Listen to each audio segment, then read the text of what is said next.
L'histoire dont nous parlerons se trouve dans la Bible, de Genèse 27 à 32, que nous t'invitons à lire ou à relire après cet enseignement si possible, pour bien mieux le comprendre. Aujourd'hui, nous allons méditer sur un exemple qui, bien qu'il ait marqué l'histoire de la foi, nous montre aussi un chemin à ne pas emprunter, celui de Jacob. Contrairement à ce que beaucoup pensent, les bénédictions de Dieu ne s'obtiennent pas par la ruse, ni par le mensonge, ni par la manipulation. Jacob a cherché à tromper pour prendre le dessus sur son frère. Mais ce choix l'a conduit dans une spirale de souffrance, de fuite, de servitude et de division familiale. Au lieu de jouir de sa bénédiction, il a passé une grande partie de sa vie à courir et à travailler pour des choses qui auraient pu lui être données librement par Dieu. À travers cet enseignement, nous allons découvrir que les détours de la ruse ne font que retarder notre destinée. Dieu veut nous bénir, mais il veut aussi que nous recevions ses bénédictions dans la paix et dans la vérité. Alors, restez jusqu'à la fin, car ce message va vous aider à éviter les erreurs de Jacob et à marcher plus paisiblement dans le plan de Dieu.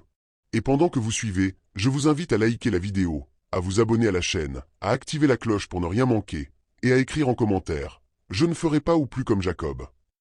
1. Obtenir par la ruse ce que Dieu donne par grâce. Jacob est un exemple frappant de ce qu'il ne faut pas faire pour obtenir les bénédictions de Dieu. Au lieu de se confier dans la promesse que l'Éternel avait déjà faite à sa mère. Genèse 25, 23, il choisit de ruser, de tromper son père et de mentir pour prendre la bénédiction d'Ésaü. Genèse 27, 19. Cette attitude, même si elle lui a permis d'obtenir temporairement ce qu'il voulait, a ouvert la porte à des conséquences lourdes. En voulant manipuler les choses par ses propres moyens, Jacob a déclenché la haine de son frère, au point qu'Ésaü a juré de le tuer. Le résultat? Au lieu de goûter à la joie de la bénédiction, il a dû fuir sa propre maison, laissant derrière lui son père et le riche héritage qui lui revenait. Il s'est retrouvé seul, sans rien, obligé de quitter le confort de la promesse pour vivre comme un fugitif. Cet épisode nous enseigne que lorsque nous utilisons le mensonge, la ruse et les manipulations pour obtenir ce que Dieu a déjà prévu pour nous, nous récoltons des malédictions au lieu de bénédictions. Dieu ne bénit pas la chair, il ne cautionne pas la tromperie. Chercher à forcer les choses par nos propres moyens peut nous donner l'impression de gagner, mais en réalité, nous nous plaçons sur un chemin d'amertume et de souffrance. 2. La fuite devant ses responsabilités conduit à des années de servitude. Jacob croyait qu'il allait simplement partir chez Laban pour prendre une femme et revenir ensuite. Mais en réalité, son péché et sa fuite devant Ésaü l'ont conduit à 20 longues années d'exil. Lui qui était fils d'un riche patriarche, héritier d'Abraham et d'Isaac, s'est retrouvé réduit à travailler comme un serviteur. Il a servi 14 ans juste pour obtenir la femme qu'il aimait, alors qu'il aurait pu l'obtenir honorablement par une simple dot. Mais à cause de sa fuite et de sa peur d'Ésaü, il est resté prisonnier dans la maison de son oncle. Pire encore, c'est dans ce contexte qu'il devint polygame malgré lui. Laban, qui voyait la bénédiction de Dieu reposer sur Jacob, l'a manipulé en lui donnant Léa au lieu de Rachel, puis en l'obligeant à travailler encore 7 autres années. Jacob s'est donc retrouvé avec 2 femmes qui, bien qu'étant sœurs, se jalousaient et se haïssaient. La femme qu'il aimait, Rachel, était stérile au départ, tandis que Léa, moins aimée, recevait de Dieu la grâce d'enfanter abondamment. Toute sa vie familiale fut marquée par des conflits, des rivalités et des tensions, parce qu'il avait choisi de ruser au lieu de faire confiance à Dieu. Ainsi, la fuite devant nos responsabilités et le refus d'affronter les conséquences de nos actes peuvent nous plonger dans des années de servitude et de complications inutiles. Jacob avait reçu la promesse de Dieu, mais ses choix l'ont enfermé dans un cycle d'exploitation et de lutte, jusqu'à ce qu'il accepte enfin de rencontrer Dieu face à face. 3. Le prix de la ruse, devenir esclave de sa propre fuite. Jacob, après avoir menti à son père et volé la bénédiction de son frère, s'est retrouvé obligé de fuir. Ce départ précipité l'a conduit chez son oncle Laban, pensant que ce serait pour un court séjour.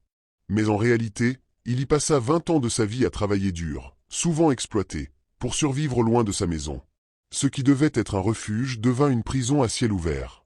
Aujourd'hui, beaucoup de personnes vivent la même réalité. Elles prennent des raccourcis dans les études, le travail, ou même les relations sentimentales, croyant que cela leur donnera un avantage. Mais au final, elles deviennent esclaves de leurs propres mensonges. Par exemple, quelqu'un qui falsifie un diplôme ou ment sur ses compétences finira prisonnier d'un poste où il doit constamment prouver quelque chose qu'il n'a jamais appris. La Bible dit dans Genèse 31, 15 que Laban traitait Jacob comme un étranger et l'exploitait sans vergogne. Jacob, le fils de la promesse, se retrouve dans la peau d'un serviteur à cause de sa ruse initiale. Le mensonge donne parfois un succès immédiat, mais il attache une chaîne invisible qui finit par nous retenir plus longtemps qu'on ne l'imagine. Frères, Sœur, comprends ceci. Quand tu cherches à obtenir une bénédiction par tes propres moyens, Dieu permet parfois que tu sois placé sous la main de personnes qui vont t'exploiter. Non pas pour te détruire, mais pour t'enseigner que seul Dieu donne les vraies bénédictions et le vrai héritage.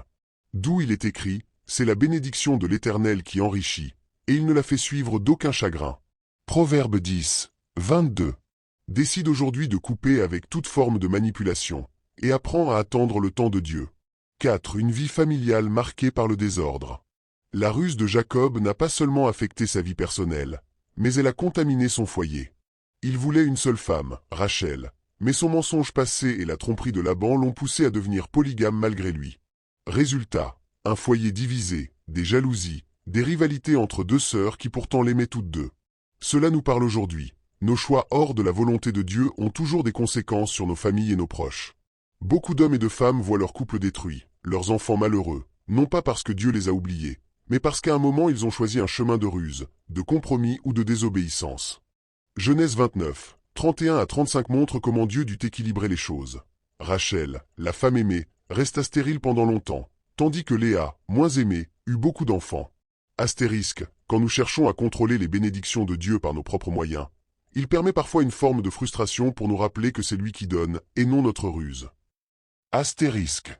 Pose-toi cette question. Combien de luttes actuelles dans ton foyer, ton travail, ou tes relations viennent de décisions prises hors de la volonté de Dieu? Le mensonge et la manipulation attirent toujours la division. L'appel ici est clair. Refuse d'entrer dans une bénédiction par un chemin tordu. Car ce que tu obtiens par la tromperie, tu seras obligé de le garder par la tromperie. Mais ce que tu reçois de Dieu par la droiture et la patience, rien ni personne ne peut te l'arracher. 5. Le droit d'aînesse qui ne sert à rien sans la paix de Dieu. Jacob a obtenu le droit d'aînesse par ruse, pensant ainsi hériter de la plus grande part de la bénédiction. Pourtant, dans la réalité, ce droit ne lui a pas apporté la sécurité ni la prospérité immédiate. Pendant qu'il fuyait et travaillait comme serviteur chez Laban, Ésaü, celui qu'il voulait supplanter, profitait de l'héritage familial et bâtissait sa puissance. C'est une grande leçon pour nous. Chercher une position par des moyens détournés peut donner un titre, mais pas la réalité qui accompagne ce titre. Aujourd'hui encore, beaucoup de personnes se battent pour un poste, une reconnaissance ou une bénédiction en utilisant des moyens qui ne glorifient pas Dieu. Elles obtiennent peut-être la place, mais pas la grâce qui doit accompagner cette place. La Bible dit dans Genèse 36, « 6 à 7 qu'Ésaü devint si prospère qu'il dut quitter Jacob pour s'installer ailleurs car leur richesse était trop grande pour qu'ils habitent ensemble. » Ironie du sort, Jacob, qui s'était battu pour prendre l'avantage, a passé une grande partie de sa vie à courir, pendant que celui qui l'avait trompé prospérait tranquillement. Voici l'avertissement. Ce n'est pas parce que tu es en possession d'une bénédiction ou d'un titre que tu en as réellement l'impact. Seul Dieu, dans sa paix et sa fidélité, donne la véritable prospérité. Ce que tu obtiens par des tromperies, des corruptions alors que tu n'en as pas le mérite ou par quelque autre voie hors de la volonté de Dieu ne profite pas. D'où il est écrit, le trésor de la méchanceté ne profite pas, mais la justice délivre de la mort. L'Éternel ne laisse pas le juste souffrir de la faim, mais il repousse l'avidité des méchants. Proverbe 10, 2 à 3. Dès aujourd'hui, cherche des moyens pour désormais obtenir par mérite ce que tu désires et compte sur la bénédiction de l'Éternel plutôt que sur tes chemins tortueux.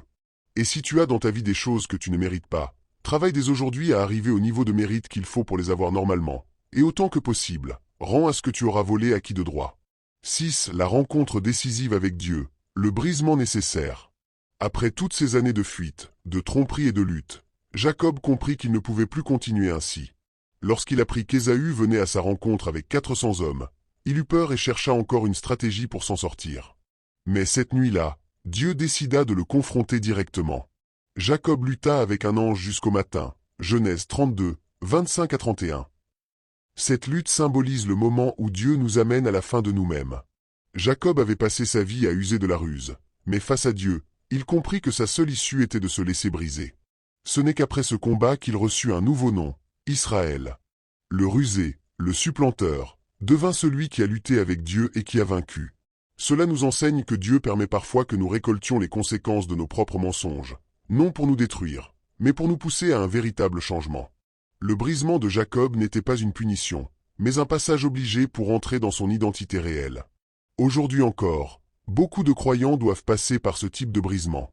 Tant que tu crois que tu peux obtenir les choses de Dieu par la ruse, la manipulation ou tes propres efforts, tu resteras Jacob. Mais quand tu acceptes de t'humilier, de reconnaître tes erreurs et de laisser Dieu transformer ton caractère. Tu deviens Israël, l'homme ou la femme de destinée que Dieu avait prévu depuis le commencement. Car bien qu'il ait des plans de bonheur pour nous, il ne nous oblige pas à les vivre et attend notre coopération pour qu'on y rentre. Nous avons vu ensemble plusieurs aspects de la vie de Jacob qui doivent nous servir d'avertissement. 1. Ses ruses pour obtenir les bénédictions lui ont attiré la haine et la fuite. 2. Son séjour prolongé chez Laban a révélé qu'il payait au centuple les conséquences de ses mensonges. 3. Ses relations familiales compliquées avec ses femmes et ses enfants montrent que la tromperie engendre la division. 4. Son héritage convoité n'a pas produit les fruits espérés car Ésaü prospéra malgré tout. 5. Ce n'est qu'au moment où Jacob accepta le brisement de Dieu qu'il entra dans sa véritable identité et dans son appel. Et s'il fallait ajouter une chose à ceci, ce serait de marcher selon la volonté de Dieu coûte que coûte, sans écouter notre voix intérieure ou les voix extérieures qui nous invitent à faire le contraire. Car c'est la mère de Jacob qui lui demande de tromper son frère par un pseudo-amour pour lui. Ce n'est pas parce qu'une personne te conseille avec amour qu'il faut forcément l'écouter. Alors même si c'est un proche qui te demande d'agir de manière détournée, souviens-toi de ce que ça a donné pour Jacob et refuse. Car contrairement à lui, certains ne réussissent jamais à revenir dans la destinée prévue par Dieu pour eux. Cet enseignement doit nous pousser à refuser la ruse et le mensonge comme moyen d'avancer dans la vie. Car si Dieu a des bénédictions pour nous, il veut que nous les recevions dans la vérité et la paix, et non dans la fuite et la culpabilité. Prions ensemble. Seigneur Tout-Puissant, merci pour la lumière de ta parole. Aide-nous à comprendre que tes bénédictions s'obtiennent dans la droiture et la vérité. Garde-nous de vouloir précipiter les choses par nos propres moyens, et apprends-nous à attendre ton temps parfait. Brise en nous tout ce qui ressemble encore à Jacob, et fais de nous des Israël qui marchent dans ton alliance véritable. Au nom de Jésus-Christ, Amen. Et avant de quitter, je vous rappelle, likez cette vidéo, abonnez-vous à la chaîne, activez la cloche et écrivez en commentaire le point de l'histoire de Jacob qui vous a le plus parlé aujourd'hui. Cela encouragera aussi d'autres personnes à réfléchir et à grandir dans leur marche avec Dieu.